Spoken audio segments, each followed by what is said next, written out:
Welcome back, everyone. Spring and summer is a time for new growth and taking bold action together. So we hope these stories will inspire you to live boldly, take wise chances, and with our friends and family make a difference together. Today, we're continuing our stories of The American Story, 102 Tales from American History by Jennifer Armstrong and illustrated by Roger Roth. So lean in with the spirit of adventure, grab a friend, and let's enjoy the story together. 1936, Migrant Mother. The Dust Bowl had turned America's farmland into a desert. Whole families, whole communities had packed up and headed west, looking for work, a meal, a chance. Then the Great Depression dragged the whole country into darkness and poverty, and it wasn't just the farmers who were out of work.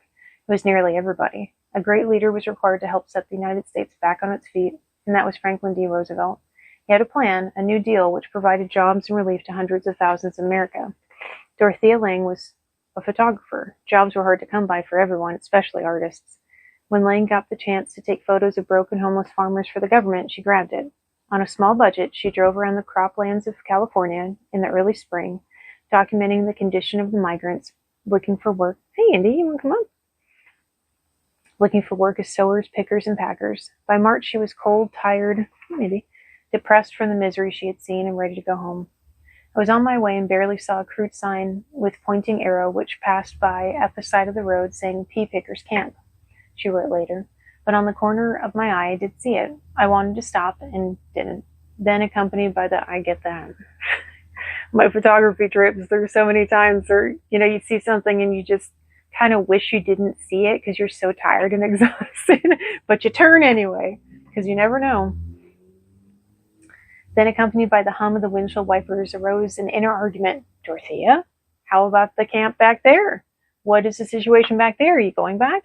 She argued with herself for 20 miles of lonely highway before she pulled the U-turn and went back to Nimpoma. Her car bounced and slithered over the rutted rows of the pea fields. The land was sodden with cold March rain, and not far from the muddy rows of peas was a ramshackle camp of migrant farm workers.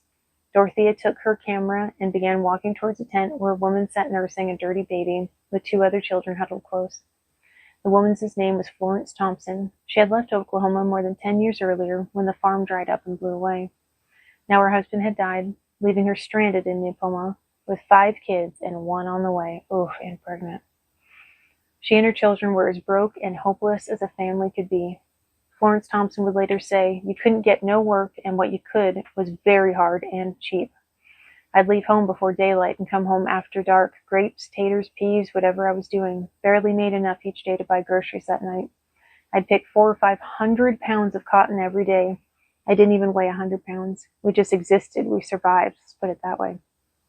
But they were barely surviving now. A frost had killed all the peas and ruined the crop. There was no work. So it was time to move on, but the tires on the Thompsons' truck were about useless, and her 2 sons were off in town seeing if they could be fixed. The family was eating the rotten peas from the field, trying to kill birds with rocks and wondering how they were going to get out of the mud and find hope.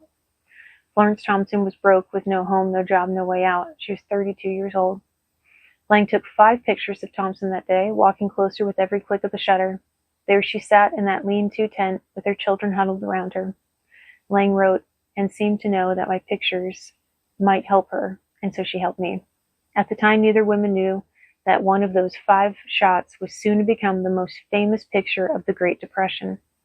Lange sent 2 of the photographs to the newspaper, saying that farm workers were starving to death in the United States of America. It was unthinkable.